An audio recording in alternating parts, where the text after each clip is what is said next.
Hello friends, कैसे हैं आप लोग। मैं आशा करता हूं कि आप सभी लोग अच्छे होंगे। तो दोस्तों, जैसा कि मैंने अपने वीडियो पार्ट 12 में बात की थी कि सेक्स क्या है, और उस वीडियो की एंडिंग हुई थी कि भगवान ने मैथुन मतलब भगवान ने सेक्स क्यों बनाया है, हमारी इच्छाओं की पूर्ति करने के लिए या फिर कुछ और है सेक्स का राज। तो दोस्तों, अगर हम इसकी बात करें कि भगवान ने सेक्स क्यों बनाया है, हमारी इच्छाओं की पूर्ति करने के लिए या फिर कुछ और, तो जी हाँ दोस्तों, इसका मतलब यही है कि भगवान ने सेक्स इसलिए बनाया क्योंकि हमारी इस आत्मा को शारीरिक सुख भोगने की इच्छा हुई थी, और वो इच्छा इतनी प्रबल थी कि उस इच्छा को आध्यात्मिक दुनिया में पूरा नहीं किया जा सकता था। इसीलिए भगवान ने आपकी इच्छा को खत्म करने के लिए, मतलब आपकी इच्छा को पूरा करने के लिए, आध्यात्मिक दुनिया से एक अलग दुनिया का निर्माण किया, और उस दुनिया का नाम था भौतिक दुनिया, मतलब भौतिक संसार का निर्माण किया। और उस भौतिक संसार का निर्माण कुछ इस प्रकार किया कि आप इस भौतिक संसार में अपनी पारिवारिक पीढ़ी को भी आगे बढ़ा सको, और आप अपने आत्मा के अंदर जो जागरूक हुई थी शारीरिक सुख भोगने की इच्छा, उसको भी पूरा कर सको। और भगवान को यह भी पता था कि यह शारीरिक सुख भोगने की इच्छा इतनी प्रबल है कि अगर इस इच्छा में कोई इंसान फंस गया, मतलब अगर इस इच्छा की लत किसी मनुष्य को लग गई, तो वो बार बार यौन क्रिया या फिर हस्त मैथुन के जरिए, मतलब सेक्स या फिर मास्टरपेशन के जरिए अपने शरीर से वीर नामक इतनी कीमती धातु को क्या करता रहेगा, वेस्ट करता रहेगा, जिससे कि वह मनुष्य अपनी हेल्थ, मोटिवेशन और कॉन्फिडेंस और अपनी लाइफ का जो लक्ष्य है, उसके सारी चीजें खतरे में आ जाएंगी अगर वो मनुष्य इस शारीरिक सुख भोगने के चक्कर में पड़ गया। तो इसीलिए भगवान ने इस शारीरिक सुख के भोगने से बाहर निकलने के लिए एक द्वार भी बना दिया था, जिसका नाम था ब्रह्मचारी। क्या नाम था? ब्रह्मचारी। इसीलिए आचार्यगण कहते हैं कि हमारा इस भौतिक संसार में होने का मात्र सिर्फ एक ही कारण है, और वो है काम इच्छा। मतलब अगर काम इच्छा नहीं होती तो शायद हम लोग इस भौतिक संसार में नहीं होते। और एक चीज, जब तक इस भौतिक संसार में काम इच्छा रहेगी, तब तक हम लोग इस भौतिक संसार से बाहर नहीं निकल सकते। हाँ, मृत्यु होगी, लेकिन फिर से घूम घेर करके इसी भौतिक संसार में आना है, किसी ना किसी पशु पक्षी या फिर मनुष्य का रूप लेकर के इसी भौतिक संसार में फंसे रहोगे। ये काम इच्छा इतनी प्रबल है। और यही बात उस प्रश्न का भी जवाब देती है कि मैथुन की इच्छा इतनी प्रबल क्यों होती है, क्योंकि इस भौतिक संसार में शारीरिक सुख भोगने से बड़ा कोई सुख है ही नहीं। मतलब सभी इंद्रिय सुखों में से सबसे सर्वोच्चतम सुख माना गया है किसको?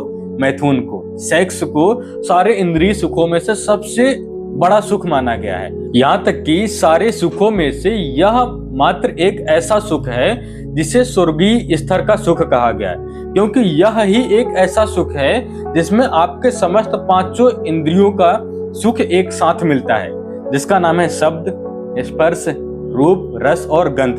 इन पांचों इंद्रियों का सुख आपको यौन क्रिया मतलब सेक्स करते समय मिलता है। इसीलिए यह इच्छा इतनी प्रबल है। समझ आ रहा? अब यहाँ पर एक बात समझना कि जनेंद्रियों से मिलने वाले सुख, मतलब इंद्रियों से मिलने वाला सुख और आत्मा से मिलने वाले सुख में अंतर क्या है। अच्छा, जनेंद्रियां क्या कहती हैं? जनेंद्रियां कहती हैं कि दुनिया में दूसरा ऐसा कोई काम है ही नहीं जिसमें एक साथ पांचों इंद्रियों का सुख मिले। ओनली सेक्स के अलावा ऐसा कोई काम नहीं है जिसमें आप एक ही साथ पांचों जनेंद्रियों का मतलब पांचों इंद्रियों का सुख भोग सको। लेकिन इतना बड़ा सुख होने के बावजूद भी आखिरकार ये है तो जनेंद्रियों का ही सुख। और भगवत गीता में श्री कृष्ण कहते हैं कि जनेंद्रियों से बढ़कर के हमारा मन है, और मन से बढ़कर के हमारी बुद्धि है, और बुद्धि से भी बढ़कर के हमारा अहंकार है, और अहंकार से भी बढ़कर के हमारी आत्मा है। तो अब यहाँ पे एक चीज समझो, आत्मा का सुख सबसे बड़ा हुआ ना, लेकिन आत्मा का सुख लोग इतनी जल्दी प्राप्त नहीं कर पाते हैं। कुछ इस प्रकार मैं आपको एग्जाम्पल के साथ समझाता हूँ कि बाई चांस मान लो किसी व्यक्ति ने अपने पूरे जीवन भर मात्र ओनली ठंडी सूखी रोटी खाई हो, और वो भी पूरे दिन में एक ही टाइम, तो वो उसी घड़ी का मतलब उसी समय का इंतजार करेगा कि कब उसको ठंडी सूखी रोटी मिलेगी। लेकिन अगर आपने उसको एक दिन गरम रोटी मतलब गरम रोटी और घी से लथपथ रोटी खिला दी उसको, तो क्या होगा कि अब उसको ठंडी रोटी से कई गुना अधिक मात्रा में सुख प्राप्त हो गया गर्म रोटी में। तो अब उसके लिए ठंडी रोटी को त्याग करना अत्यंत सरल हो गया। सेम इसी प्रकार अभी आपने सिर्फ इतना देखा है कि जनेंद्रियों का सुख सबसे बड़ा है, मतलब आपको यही लगता है कि यौन क्रिया का जो सुख है वही सबसे बड़ा है, क्योंकि अभी तक की आपने आत्मा का सुख नहीं भोग कर पाया है। और जिस दिन आपने आत्मा का सुख जिस दिन आपको हो गया, उसी दिन आपके लिए ये जो जनेंद्रियों का सुख है, मतलब ये जो यौन क्रिया वाला सुख जो आप फील करते हो, जो आपको अंदर से खोखला बना रहा है, इसका त्याग करना आपके लिए बिल्कुल 0% रह जाएगा। मतलब आप इसको कैसे भी त्याग कर सकते हो। जैसे उस बंदे ने एक सूखी रोटी ठंडी रोटी को क्षण में त्याग दिया, कैसे?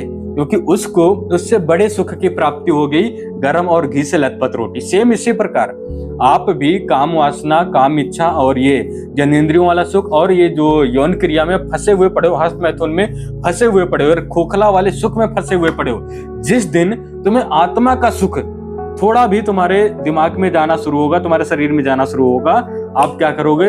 यौन क्रिया, हस्त मैथुन, मास्टरपेशन, ये सारी चीजें क्या कर दोगे? क्षण में छोड़ दोगे। बाकी इस टॉपिक पर हम आगे भी बात करेंगे। बाकी अब हम बात करेंगे कि लोगों का ब्रह्मचार खंडित कैसे हो जाता है, मतलब ब्रह्मचार क्यों खंडित हो जाता है और कैसे खंडित हो जाता है। तो दोस्तों इस टॉपिक पर हम बात करेंगे नेक्स्ट पार्ट में। बाकी दोस्तों अगर वीडियो अच्छी लगी और वीडियो की इन्फॉर्मेशन अच्छी लगी हो तो वीडियो को लाइक करें, और अगर आप लोग चैनल पर पहली बार आए हो तो हमारे चैनल को सब्सक्राइब कर लें, जिससे कि ब्रह्मचार से रिलेटेड, नाइटफॉल से रिलेटेड और हस्त मैथुन तथा यौन क्रिया मतलब सेक्स से रिलेटेड सारे डाउट्स आपके धीरे धीरे क्लियर होते रहेंगे। बाकी मिलते हैं एक नेक्स्ट वीडियो में एक नई एनर्जी और नई ऊर्जा और नई इंफॉर्मेशन के साथ। बाकी तब तक के लिए जय श्री राधे, जय श्री कृष्णा।